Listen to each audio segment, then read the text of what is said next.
Welcome to our presentation. My colleagues and I from the Diocese of Joliet are delighted that you're participating in our NCEA 2021 on-demand session. We hope that you'll come away from this presentation with many ideas about nurturing a justice-centered education through the Catholic social teachings. In the Diocese of Joliet, we have 5 core values that very much influence what we do, say, think, and instruct. And one of these, probably the most important one, is incorporating faith into the classroom.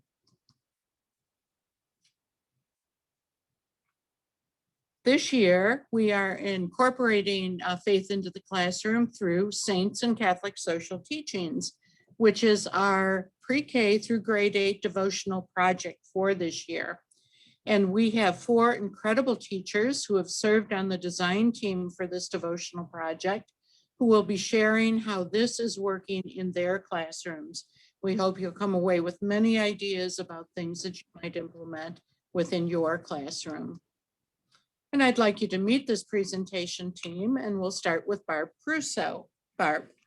Hi, I'm Barb Caruso. I'm the campus minister, junior high religion teacher, and director of religious education at St. Joan of Arc Catholic Church and School in Lisle, Illinois. Audrey. I'm Audrey Kruger. I'm the junior high religion and math teacher and athletic director at St. James the Apostle Catholic School in Glen Ellen, Illinois. Ruthie. Ruthie O'Malley. Hi, I'm Ruth O'Malley. I'm the junior high religion teacher at St. Peter and Paul School, Naperville, Illinois. And Jenny. Hi, I'm Jenny Tortorello. I'm a 5th grade teacher at St. Pius X Catholic School in Lombard, Illinois. Dr. Colleen. We are so excited to be with you today from the Diocese of Joliet. I'm Colleen Transier, and I have the privilege of serving as the Assistant Superintendent of Curriculum and Assessment in the Catholic Schools Office. And my name is Karen Udell. I am facilitating this presentation, and it was delightful to work with all these people. I am also an Assistant Superintendent of Leadership and Personnel in the Catholic Schools Office of the Diocese of Joliet. We welcome you and are very glad that you're here. Dr. Colleen will now give an overview of the history of Diocese of Joliet annual devotional projects. The mission of the Catholic schools in the Diocese of Joliet is to create disciples of Christ by providing formation in the Catholic faith, as well as by providing a superior academic education. Since 2012, the Diocese of Joliet has implemented an annual devotional project to introduce students to devotional practices that allow students to nurture their devotional lives and strengthen their relationship with Jesus, our Blessed Mother, and the saints. Nurturing student leadership is a priority. 2 8th grade leaders are selected to lead the school in the project each year. They are responsible for working with the classroom teachers to introduce the annual project and to teach lessons to the other students in the lower grades. The 8th grade leaders take a great deal of pride in promoting devotions in their school communities. For almost a decade, students in our diocesan schools have engaged in numerous devotional practices that nurture their devotional lives. Each year, a new devotional practice is identified and the 15-week project is created. Diocese of Joliet students have participated in numerous devotional projects, including Cause of Our Joy Marian Project, Sacred Heart of Jesus, Divine Mercy, Immersed in Saving Grace, the Most Holy Eucharist, Saints, Lauda Anima, a study of sacred music, Mary, Seat of Wisdom, classroom sodalities, and this year's project, Nurturing a Justice-Centered Education through the Catholic Social Teachings, Saints, and Catholic social teachings. We are glad to provide you with a copy of the project to take back to your schools and implement in your classrooms. Please feel free to send me an email if you have questions or would like additional information. My email will be provided at the end of this presentation. The foundation of our 2020-2021 devotional project is rooted in the national standards and benchmarks for effective Catholic elementary and secondary schools. Particularly, we rely on benchmark 2.7. The theory and practice of the Church's social teachings are elements of the curriculum. We have made sure that that is very much in place. Benchmark 3.3, every student participates in Christian service programs to promote the lived reality of actions in service of social justice. And benchmark 3.4, every student experiences role models of faith and service for social justice among the administrators, faculty, and staff. And we have included that to include saint exemplars. Another core value is balancing challenging courses with a nurturing environment. Our teacher designers of this project were very cognizant of the fact that they wanted to incorporate rigor in this religious curriculum that they designed, but they also wanted it to be delivered in a nurturing way so that we really help children in their faith formation journeys. And like any good curriculum designers, we thought ahead about what we want children to know and be able to do as a result of participating in this particular project. And we wanted children to be able to identify the 7 Catholic social teachings and understand how these ideas and concepts are integrated within faith, culture, and life. Secondly, we wanted children to be able to discuss, analyze, and understand the lives, works, and actions of saints who are role models of faith and service for social justice. And finally, we wanted children to be able to apply Catholic social teachings by actively engaging in Christian service projects that promote the lived reality of actions in service of social justice. And in the Catholic schools of the Diocese of Joliet, we do teach more. Another core value is holding each other to a higher standard. And this religious experience that we're introducing each and every child to at the pre-K through grade 8 level is getting at that very idea. So I'm going to turn it over to Barb Caruso now, who's going to speak to the Church's Catholic social teachings and where you might find those. Barb. Thank you. The Church's Catholic social teachings are most commonly listed as the following 7. Number 1, the life and dignity of the human person. Number 2, call to family, community, and participation. Number 3, rights and responsibilities. 4, option for the poor and vulnerable.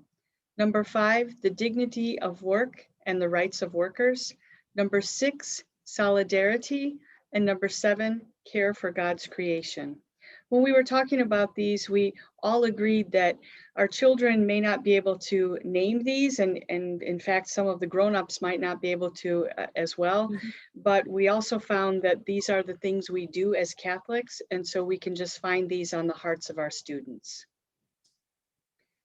We can find the Catholic social teachings in the Catechism of the Catholic Church, Part 3, Section 1, and also they're further defined by the USCCB. And another core value is collaborating with families. We want our children to take what they learn and take it far beyond the classroom walls, to share with their families, to collaborate with their families. And at this point, I would like to introduce Audrey Kruger, who will speak to Catholic social teaching number 1, life and dignity of the human person. Thank you. Life and dignity of the human person is the Catholic social teaching that is rooted in the belief that we are made in the image and likeness of God. We all have dignity and a right to life because we are made in his image and likeness. This is a great place to start with students because they are easily able to understand the need and desire to be known and loved. This is the basis for all other Catholic social teachings, because once we recognize the dignity of others, we understand the need to work to protect their rights and to help them. We must show respect for all life, from conception to natural death, in our words, actions, and policies. Part of this project was using the exemplars of the saints to help students see how teachings look in practice. Saint Teresa of Calcutta is a great example of life and dignity of the human person because she worked both at the personal and social level. Mother Teresa saw Jesus in everyone, which allowed her to look beyond a person's physical condition and reach out with helping hands. However, she did not just stop at working at this personal level. She challenged the systems in place to allow people to experience extreme poverty. To bring this into the classroom, I talk with my junior high students about Mother Teresa's commitment to recognize God or the good in each person she encountered. I challenge them to start working on this teaching at the personal level by acknowledging the good in their classmates. The students wrote positive things about their classmates on Post-it notes, and I turned them into a collage as a reminder for the students of the good that others see in them. Our 6th grade students actually kept these collages out for a couple of weeks and looked back at them whenever they were feeling discouraged. The second way we practice this Catholic social teaching is by doing a service project at Valentine's Day, where we made cards and door hangers for senior citizens in the community. These seniors have felt isolated and ignored by the restrictions of the pandemic. Our cards let the seniors know we haven't stopped thinking about them and that we recognize their value in our world. In class discussions, we also talk about systematic injustice and how do we bring about lasting change. Thank you. And Ruth O'Malley is going to speak to Catholic social teaching number 2, called to family, community, and participation. Ruthie. Thank you, Karen. With call to family and community and participation, it starts at the home, in the family. How are we treating our brothers and sisters? And then community is our classroom, and how are we treating our brothers and sisters in the classroom? And when we're treating each other right and well, then we can turn out to the world and participate in our community. Anyway, the speaking to everyone in the language of love, we need to teach them what does this mean? So God wants us to help make sure everyone is safe and healthy and can have a good life, both at home and at school. Speaking to everyone in the language of love means not swearing or vexing others, not provoking tears, to reassure others in distress, and always show a kind heart.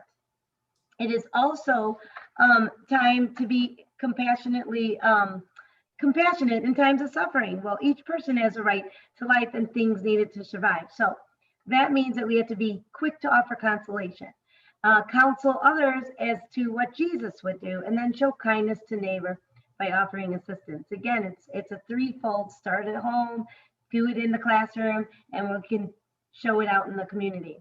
We're called to make sure rights are protected and responsibilities are met by working conscientiously with each other.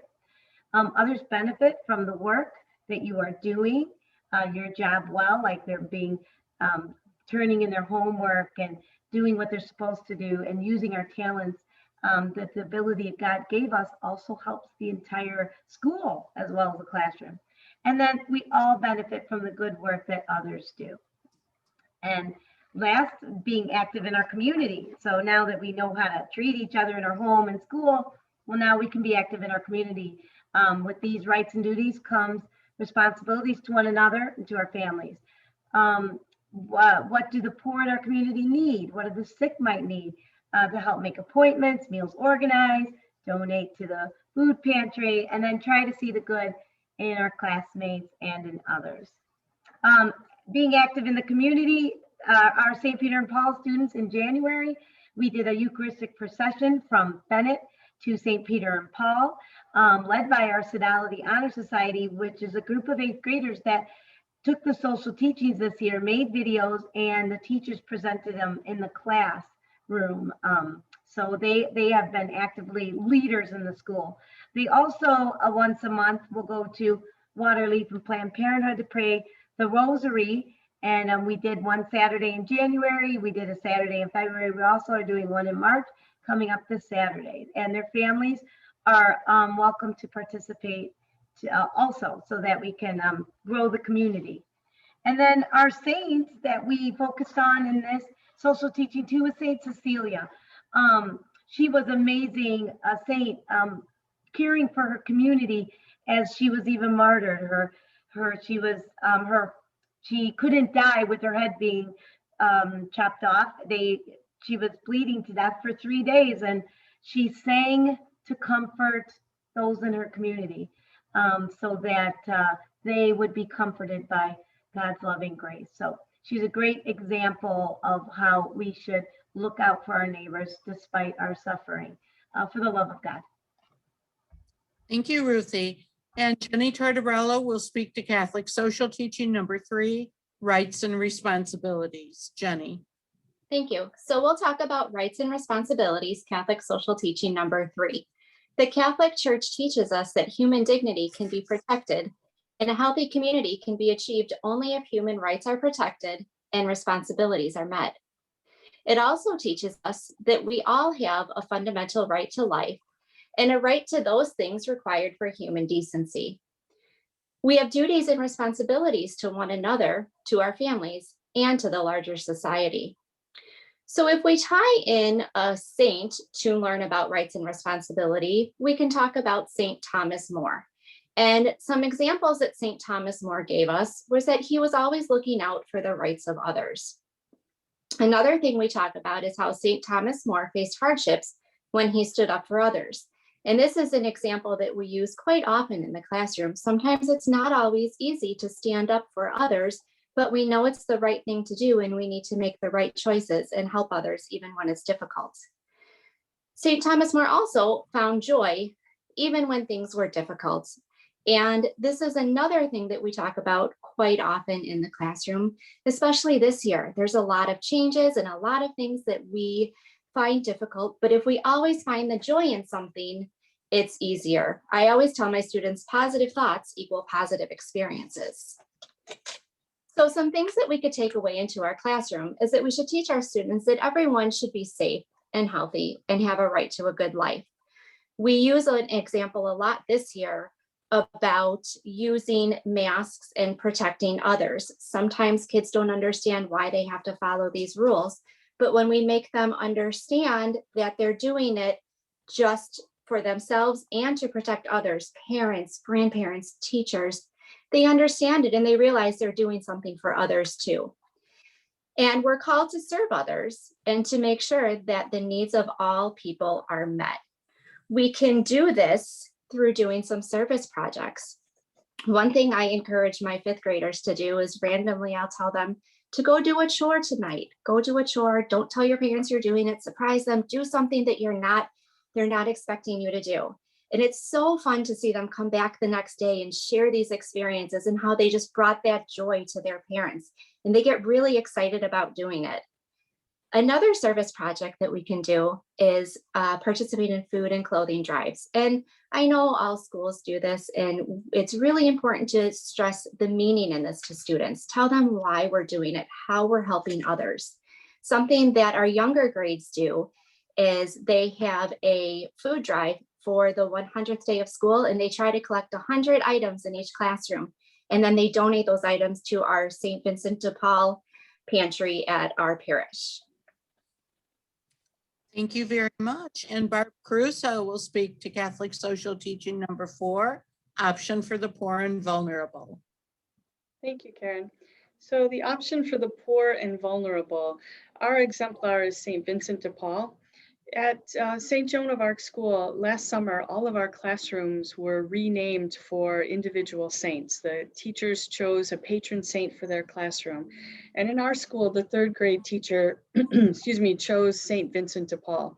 So our 3rd grade really ran with getting to know St. Vincent de Paul, what he was known for, all the different things that he did. And they really kind of led the school in that.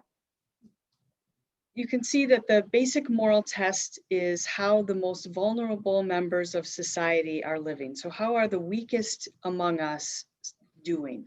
And we don't have to look very far before we see the disparity between the haves and the have-nots. It's obvious, globally, and it's obvious locally as well. And in the scripture in the Last Judgment, we're reminded of our obligation to put the needs of the poor and the vulnerable first.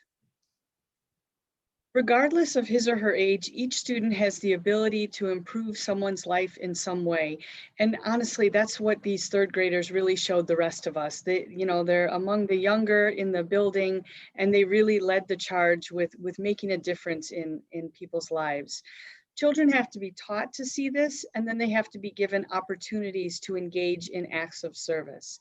And the best way for teachers to teach this concept is to encourage children and to lead by example.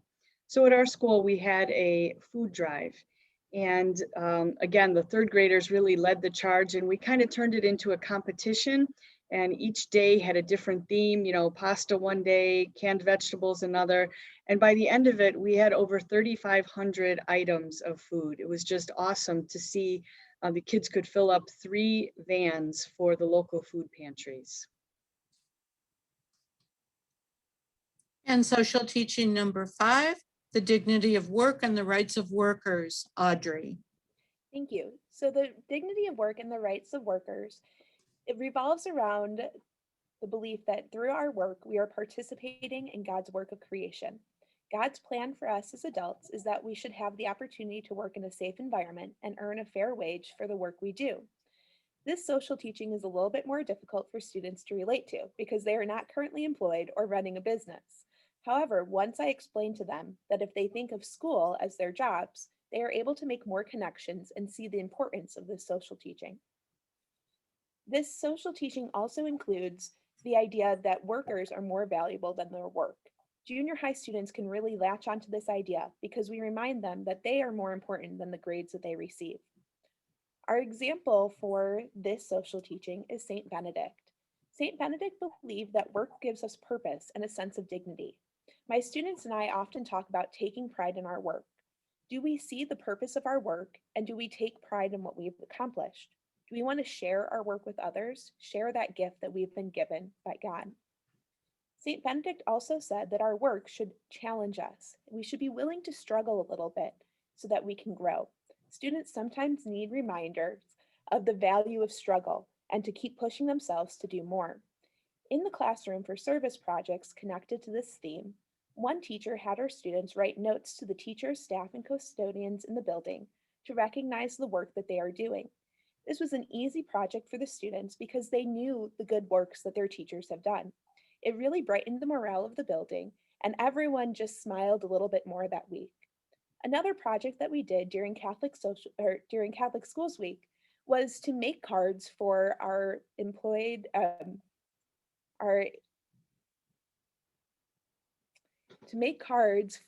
those who were serving in the military. One of our employees has a relative who was supposed to be coming home and was told that their tour was extended. And so we sent cards to our military to tell them that we recognize the good work that they're doing and that we valued everything that they have been doing for us and will continue to do. Thank you. And solidarity, Catholic social teaching number 6, Ruthie. Okay, with solidarity, this social teaching is, it is claiming back this culture as Christians. So the meaning of solidarity is that we are one human family. So whatever our ethnic background, whatever our cultures are, whatever differences we are the keepers of our brothers and sisters wherever they may be. Loving our neighbor has global dimensions in this shrinking world. The virtue of solidarity is a pursuit of justice and peace. And the gospel calls us to be peacemakers. We need to love one another. It demands that we promote peace in the world surrounded by violence and conflict. It is also that we are one family. We are united in Christ, and Christ resides in each of us. We're not fighting with one another. We can have respectful discussions. We are aware of the hurts of our brothers and sisters, and then we are open to different views and perspectives of another's opinions when we come together. We are also brothers and sisters. Okay, we stand up for those who are being picked on or who don't have a voice. It looks like not pointing out our flaws of others to avoid detraction or irresponsible and malicious use of the truth, to harm another, especially in this social media world, not to gossip about others, and then don't judge another's character without enough evidence. Also, we are loving neighbors. We check in on each other. We help others with their needs and build up relationships. Again, we can do this right here in our classroom. And then once we have that down, we can reach out to the world. To love our neighbor as ourselves, to practice perfect charity by reflecting on the good that God has given you and that you must share with others. And then at last, to see Christ in our neighbor and to look after their needs. It also is to continue the pursuit of justice and peace, being peacemakers in our home, in our school, in our town, and then in our world. And what does it look like? It's not holding grudges against anyone, being the first to apologize and recognize the lack of charity towards our neighbor. Think ill of no one and then try to find the good even in the worst circumstances. I mean, that could go a long way, even in this world that we live in today. Looking out for one another does start in our heart. So St. Peter and Paul School, we have this little buddy program we started this year. Our sixth graders have the kindergarten and third grade little buddies. Seventh graders have the fourth and first grade, and eighth graders have second and fifth grade buddies. We've been doing these letter writings back and forth since November, and they respond back. It's been a really positive thing on both ends. Teachers have commented, and they've gotten 3 or 4 sets of letters, and we sent Christmas cards to them. And on Friday, we'll be working on St. Patrick's Day, little shamrocks for them, and they're going to give them 3 things to think about and compliment. Also, the students write once a month to the elderly buddies that we have at Harbor Chase here in Naperville. So they're getting that old-fashioned handwriting back out and writing letters to those in our community, because we are all one big family. Also, solidarity for working with peace and justice is directly helping those in need. We should be picking up those who are least among us at home and school and our community. Also, that we use scripture during this one, and comes from the Corinthians, Paul's letter to the Corinthians. But basically, it reflects that we are one body, all different parts, but we're one body in Christ. And it's not a feeling of vague compassion or shallow distress at the misfortunes of others. We both near and far, but we're responsible for all the people. It's our duty. Saint Damien of Molokai is the saint that goes with this social teaching. There's a great person that took his brother's place, went out to care for the lepers, showed the lepers how to build a school, build a community. He even got the disease with them. When it was his opportunity to leave, he stayed on with them, died there with them, and just became one of them, the least among them, to show them how much he loved and cared for them. He's a great saint of solidarity and bringing community together, using all the parts to better the world. And then we also have Pope Paul VI, who said, "Let us, if you want peace, work for justice," and gave us that great saying. And that's what we're going to strive for in our social teaching. Thank you, Ruthie. And Jenny will now speak to Catholic social teaching number 7, care for God's creation. Jenny. Thank you. So caring for God's creation, Catholic social teaching number 7. The Catholic Church teaches us that we show our respect for the Creator by our stewardship of creation. It teaches us that care for the earth is not just an Earth Day slogan, but it's a requirement of our faith. It also teaches us that we are called to protect people in the planet, living our faith in relationship with all of God's creation, and that this environmental challenge has fundamental moral and ethical dimensions that cannot be ignored. If we are teaching our students about a saint to go along with creation, we would teach about Saint Isidore, the farmer. And some things that we can teach our students is that Saint Isidore recognized that when you care for creation, you're helping others. Saint Isidore never wasted resources, and he treated creation with gentleness. Some things that we could talk about in our classroom. We could teach our students that we don't take advantage of resources of our earth. One thing that we do in 5th grade at our school is we partner with ComEd and do a whole science unit on using resources wisely. The kids get a whole packet from ComEd. They get to bring things home to their parents, and they really learn about using electricity and water and other resources wisely. Another thing we could do is make sure that we're teaching the students to treat creation with gentleness and tenderness. One thing that we talk about is we're always looking in all of our lessons for God's truth, beauty, and goodness. And there's no better way to do this than to notice and take care of all of God's creation. We also teach our students that we're responsible for protecting the land and the animals around us. And if we wanted to do a service project with this, it's something you could do either at home or at school or maybe in your community. You can have the students care for creation, things such as planting flowers or maybe even a vegetable garden. You can help water plants, pull weeds, clean up trash. Again, at your school, your home, your community, this can be done anywhere. And the kids feel great knowing that they're helping our future. And another core value, looking ahead. And we're looking ahead to the resources that were used to develop this. Dr. Colleen. We are glad to share the resources we used to develop this year's project. The project stems from the book by Brandon Voigt, Saints and Social Justice, A Guide to Changing the World. Please remember to contact us if you would like a copy of this year's devotional project to implement in your classroom. You can reach me at the email provided on the next slide for the complete project, including lesson plans, videos, and prayers.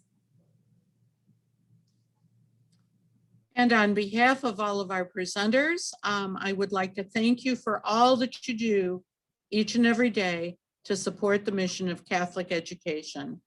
Thank you.